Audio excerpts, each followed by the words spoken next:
Hai gorgeous, welcome to my place. Terima kasih sudah mengklik video ini. Rumah adalah tempat ternyaman untuk kembali dari segala kekacauan dunia luar. Keluarga merupakan satu-satunya sandaran yang akan menerima dan mencintai tanpa syarat. Tetapi apa jadinya jika tempat yang seharusnya menjadi tempat teraman bukanlah merupakan pilihan terbaik? Nggak pakai lama? Watch.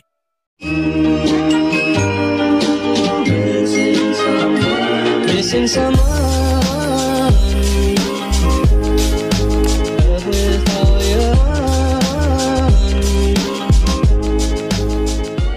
Daryl seorang pengacara sukses di Lakewood, Ohio, Amerika. Dia menikah dengan istrinya Janet yang memberinya 3 orang putri bernama Rachel, Hannah, dan Megan. Semasa muda Daryl tergabung dalam salah satu klub sepak bola dan menjadi salah satu andalan di timnya. Pria bertubuh gempal ini dikenal sangat ramah dan mudah bergaul. Namun di tahun 1999, menjelang seminggu ulang tahunnya yang ke-33 tahun, Daryl mengalami kecelakaan mobil di daerah Cleveland yang merenggut nyawanya. Dan sejak saat itu, kehidupan keluarga yang ditinggalkannya tidak akan pernah sama lagi. Setelah kepergian Daryl, sang istri Janet harus berjuang membesarkan ketiga anak mereka yang saat itu masih kecil. Hal ini sangat tidak mudah yang seringkali membuatnya hampir menyerah. Putri pertamanya Rachel yang dipanggil sebagai Sally, sejak usia 8 tahun, didiagnosa mengalami gangguan bipolar yang membuatnya secara rutin minum obat serta mengunjungi psikiater. Ketika penyakitnya kambuh, Sally seringkali melakukan kekerasan fisik pada sang ibu Janet. Hal ini berlangsung hingga Sally dewasa dan semasa remaja gadis ini juga pernah 2 kali kabur dari rumah. Sedangkan Hannah yang merupakan putri kedua sangat berbanding terbalik dengan sang kakak Sally. Dia tumbuh menjadi siswa terbaik dan aktif dalam kegiatan olahraga yang bakat ini menurun dari ayahnya. Setamat SMA, Hannah melanjutkan pendidikan ke Oberlin College serta pindah ke asrama kampus, dan karena hal ini, Hannah pun menjadi kebanggaan bagi ibunya.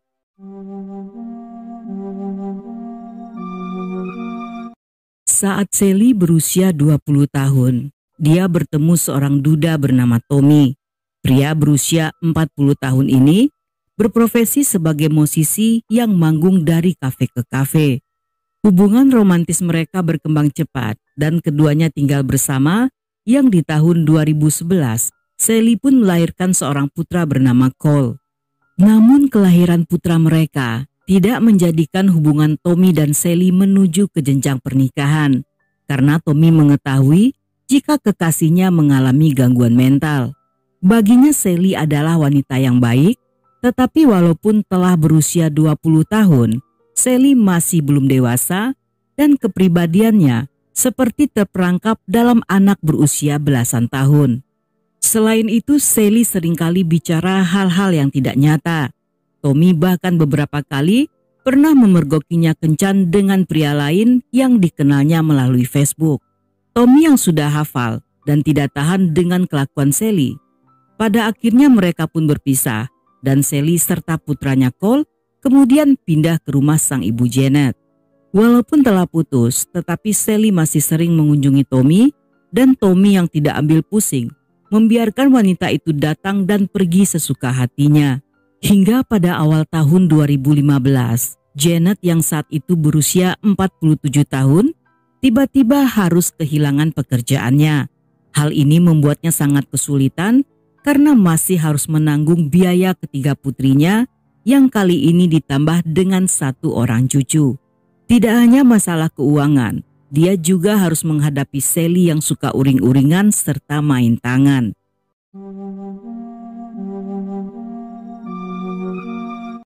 Pada hari Minggu di tanggal 15 Maret 2015, di lapangan Victoryland, seseorang menemukan jasad wanita dalam kondisi setengah polos pinggang ke bawah serta tangan terikat dan kepala terluka. Polisi yang tiba di TKP menduga wanita tanpa identitas itu merupakan korban kejahatan akibat diperkaos dan penyebab kematian akibat pukulan di kepala. Namun berdasarkan hasil forensik, pukulan yang dialaminya tidak cukup kuat untuk membuatnya tewas. Dipastikan korban meninggal akibat mati lemas. Sidik jarinya juga tidak terdaftar di database dan tidak cocok dengan laporan daftar orang hilang. Agar identitasnya segera diketahui, polisi pun merilis berita dengan menampilkan ciri-ciri fisik korban yang merupakan wanita berkulit putih, rambut coklat, usia antara 18 hingga 35 tahun, tinggi badan 175 cm, serta tato aksara Cina di lengan dan tato bunga di punggungnya. Polisi memperkirakan korban meninggal dalam rentang waktu 24 hingga 48 jam. Dipastikan korban meninggal di tempat lain dan dibawa ke taman yang merupakan TKP kedua. Tidak lama setelahnya, polisi mendapat telepon dari seseorang yang mengaku mengenali korban. Sang penelpon adalah Janet yang mengatakan jika putri sulungnya pergi dari rumah sejak tanggal 12 Maret. Ketika polisi menemui Janet yang sedang bersama Hena, dia mengatakan jika putrinya pergi dari rumah pada hari Jumat jam 2 dini hari. Saat itu, dia berpamitan akan menemui Tommy sang mantan kekasihnya. Dan menurut Janet, Tommy sedang bermasalah dengan mantan istrinya atas tuduhan KDRT. Pria itu juga suka berpesta, memiliki senpi, dan sering terlibat masalah dengan polisi. Janet sangat yakin jika di malam itu dia mendengar suara Tommy yang menjemput Sally, dan hal ini juga dikonfirmasi oleh Hena. Ketika polisi menemui Tommy, pria itu justru mengatakan jika terakhir kalinya bicara dengan wanita itu pada hari Kamis jam 8.30 malam, tepat sehari sebelum Sally menghilang. Dia juga menyangkal dugaan Janet, dan di hari Sally menghilang, Tommy bahkan berkali-kali menghubungi Sally yang tidak ada jawaban. Dan dari Tommy jugalah polisi mengetahui jika Sally mengalami gangguan mental. Dia juga menceritakan tentang Sally yang suka bertemu pria-pria dari Facebook dan meminta polisi untuk memeriksa komputer di rumah Janet yang sering digunakan Sally. Karena mungkin saja mereka bisa menemukan sesuatu di akun Facebook milik Sally. Namun setelah dilakukan pemeriksaan, tidak ditemukan sesuatu yang janggal dalam akun tersebut. Semua pria yang berhubungan dengan Sally, tidak satu pun yang terlibat, sehingga polisi mencoret mereka dari daftar tersangka.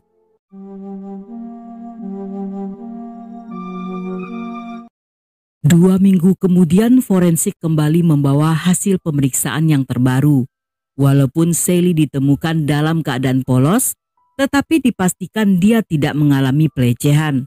Dan mereka meyakini jika jasadnya dengan sengaja dikondisikan seolah telah menjadi korban penculikan yang berakhir dengan pemerkosaan. Yang hal ini bisa saja dilakukan oleh orang yang mengenal Sally. Tommy tentunya menjadi tersangka utama, tetapi pria itu terus membantahnya. Dia bahkan meminta polisi untuk sekali lagi memeriksa Janet karena kemungkinan wanita itu tidak menceritakan kejadian yang sebenarnya. Dan menurut Tommy, Janet bisa saja melakukan apapun pada putrinya karena 6 bulan sebelum kejadian ini, Sally pernah melaporkan ibunya pada polisi. Berdasarkan pengakuan Tommy, Sally sendiri sebenarnya mengalami banyak trauma yang berusaha disembunyikannya dari orang-orang, termasuk ketika ayahnya meninggal karena kecelakaan saat mabuk sepulang dari pesta. Sally juga mengaku jika dia pernah dilecehkan sang ayah sewaktu kecil, tetapi Janet yang mengetahui hal tersebut memilih untuk diam saja. Melihat kedua pihak saling tuduh-menuduh, polisi pun memanggil Hena untuk mencari tahu siapa yang berbohong di antara Janet dan Tommy. Saat di ruangan interogasi, gadis itu tampak tertekan dan ingin segera mengakhiri pertemuan tersebut. Gadis berusia 19 tahun itu bahkan mengatakan jika dia belum melihat Sally sepanjang akhir pekan. Ketika polisi meminta Hena untuk menceritakan yang sebenarnya, gadis itu pun menangis dan menolak untuk bicara. Salah seorang detektif bahkan meminta untuk melihat ponselnya yang ditolak oleh gadis itu. Saat itu polisi yang menyadari Jika Hannah mengetahui sesuatu, berusaha untuk membujuknya. Tetapi Hannah minta pulang, walaupun polisi mengatakan bahwa dia akan mendapatkan resiko jika menutupi kejahatan. Keesokan harinya dengan membawa surat perintah penggeledahan, polisi memeriksa rumah Janet dan menemukan noda darah di bagian bawah pintu mobilnya. Mereka juga memeriksa rekaman CCTV yang ada di sepanjang jalan perumahan tersebut hingga sampai ke TKP tempat Sally ditemukan. Dalam rekaman di hari Jumat dini hari, tampak Janet yang keluar menggunakan mobil sedang menuju ke TKP. Sedangkan Sally dan Tommy sekalipun tidak pernah muncul dalam rekaman itu, yang artinya Janet telah berbohong. Setelah noda tersebut dipastikan cocok dengan milik Sally, Janet pun segera dibawa ke stasiun. Walaupun tampak sangat tenang, tetapi dia berusaha mencari tahu kira-kira sejauh mana polisi mengetahui tentang kasus ini. Selama jalannya wawancara, Janet selalu mengatakan jika dirinya tidak terlibat. Dan karena belum ditemukan bukti yang kuat, pada akhirnya wanita itu pun tidak bisa ditahan.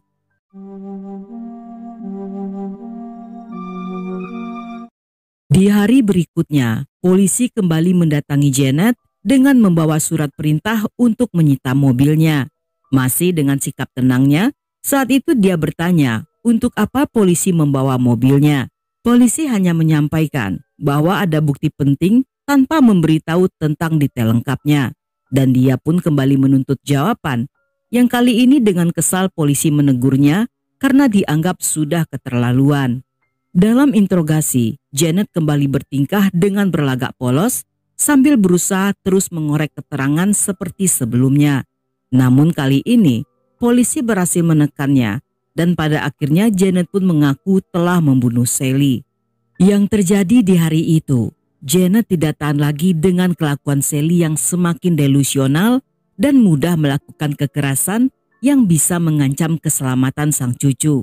Malam itu, ketika Sally telah tertidur, Janet pun menyelinap masuk ke kamar dan membekap wajahnya menggunakan bantal. Namun Sally yang terbangun berusaha untuk melawan dengan sekuat tenaga hingga dia terjatuh ke lantai dalam posisi telungkup. Di saat itulah Janet membenturkan dan menahan wajah Sally di lantai hingga akhirnya kehabisan nafas. Setelah kematian Sally, Janet pun kembali untuk melanjutkan tidurnya seolah tidak terjadi apa-apa. Keesokan paginya, dia pun menghubungi Hannah dan menceritakan semua perbuatannya.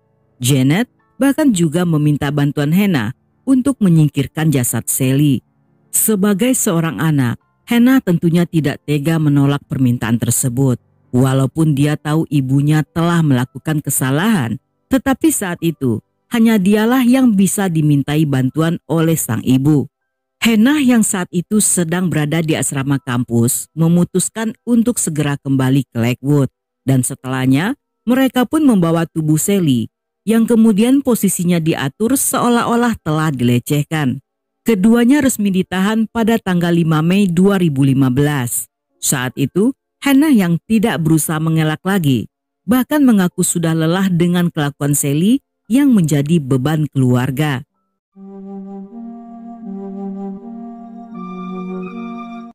Selama persidangan, Janet tidak menunjukkan ekspresi apapun. Dia mengaku bersalah dan divonis hukuman penjara seumur hidup dengan kesempatan bebas bersyarat setelah 19 tahun. Namun setelah vonis dibacakan, Janet menyampaikan permohonan maaf dan penyesalannya pada seluruh keluarga, kerabat, dan masyarakat yang telah mengikuti kasus ini. Sedangkan Hannah melakukan kesepakatan pembelaan dengan mengaku bersalah untuk meringankan hukumannya. Dan dia divonis hukuman penjara selama 3 bulan dan denda sejumlah 11,5 juta.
sampai di sini dulu cerita kita kali ini. Semoga kalian suka dengan ceritanya. Buat yang masih betah hingga akhir, thank you, love you, have a nice day, and then see ya.